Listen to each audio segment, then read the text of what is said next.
DC here. Hi guys and gals. Well, it's a Thursday lunch vlog and walking around in the little woods that are close to work. Well, what am I going to talk about today? Yeah, I saw something actually in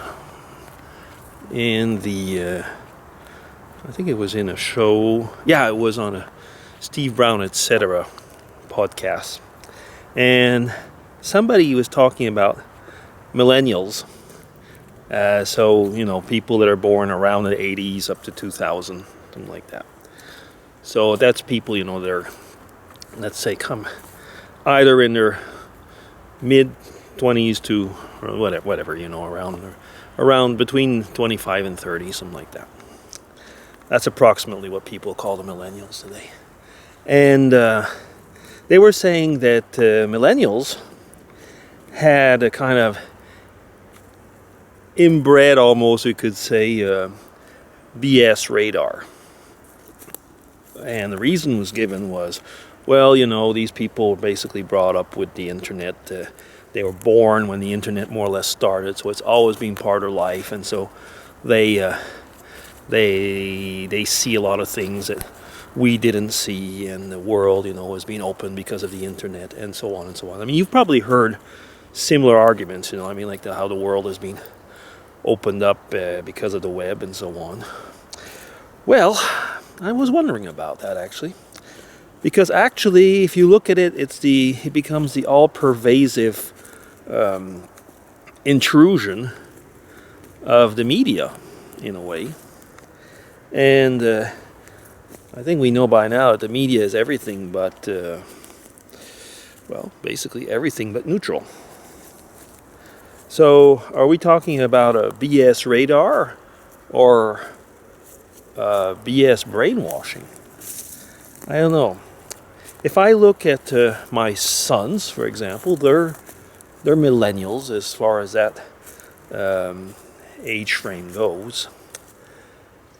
They're not bad at seeing all about this BS stuff. I guess that maybe there is something to it because they have also learned up to a point to, to filter out a lot of things. I do realize, of course, that like anybody in a different age frame, they're probably more liberal on many aspects than I am, and strangely enough, more conservative. I'll give you an example. I think, if we talk about race relations, they're very open because basically, especially being brought up and gone to school in Switzerland, where a class might have I don't know how many nationalities, they were, I would almost say, never confronted to a monoracial society. On the other hand, myself, I think the first black person, you still allowed to say black? Yeah, that's all right, black you can say. The first black person that I probably saw was in our hometown, but there was like one family and I didn't know them. And yeah, so I was probably more wary in a way of different races, at the same time probably more curious. That might be something. Here's a beer bottle, so somebody has been drinking in the woods. Yeah, so there are things like that. On the other hand, though, I think that where I say maybe they're more conservative, I know that they use Facebook and stuff like that a lot, but when it gets to being crazy on a YouTube video, it seems like the old man is more into it than they are. So I don't think that is actually the only factor, The question of the BS radar actually gets me going is I think in today's day and age, where we all try to know the same things as fast as it comes out, it's true that the time given sometimes to digest events, for many people doesn't compute. What I mean is that we used to probably have time, to read it in the newspaper and go on about it, and now you're bombarded. And of course, one thing maybe that is different with millennials is that if you take people, I would say, of the generation older than us, so our parents' generation probably, there used to be a tendency that if it was on the media, it had to be true because it was on television. I mean, Walter Cronkite does not lie. And so there's a bit of that maybe. So when people, I would say other generations, started to go on to internet, there was a little bit of that. A bit of that. It's on the internet. Well, I mean, by now, I'd say most of us have savvied out, and we know that it's not because it's on the internet in any way that it's true. So I think in that respect, the BS radar is probably just as good, at least for most of the people that will be listening to me. We're also pretty internet savvy, if we put it that way. That I think that we are able to go, for example, to Snopes and check something out.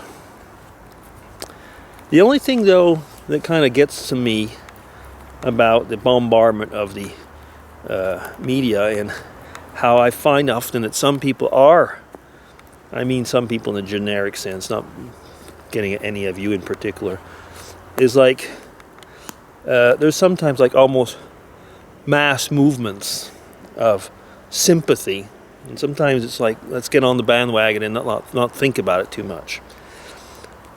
Okay, let's see now. Walk on some eggshells here.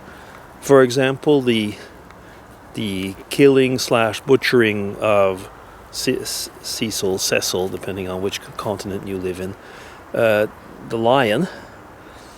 Wow, I mean, look at all that was given about that. And I mean, I'm not saying that I approve the way that it happened, but often it'll be the same groups that will, just often close their eyes at certain treatments of the unborn. I'm being careful here once again. But again, it might be that what goes on, massacres in the world are not even going to be barely mentioned. And yet, look at all what goes on for Cecil. Like I say, not that I find that it was a good thing the way it was done. Just saying. So anyway, BS radar. Do you have one? I think I do, but I've noticed actually I've been taken by somebody not too long ago with a whole load of BS. Maybe I'll be able one day to talk about it, but for the moment I can't, because I could actually get into trouble. But I think that each one of us falls into the category, there's one born every minute, every now and then. So BS radar, yeah. But frankly, I think that we all have it up to a point. Okay, whatever. I guess that's enough going around. So DC signing off. Take care, everybody, and today's Thursday, so have a nice Thursday.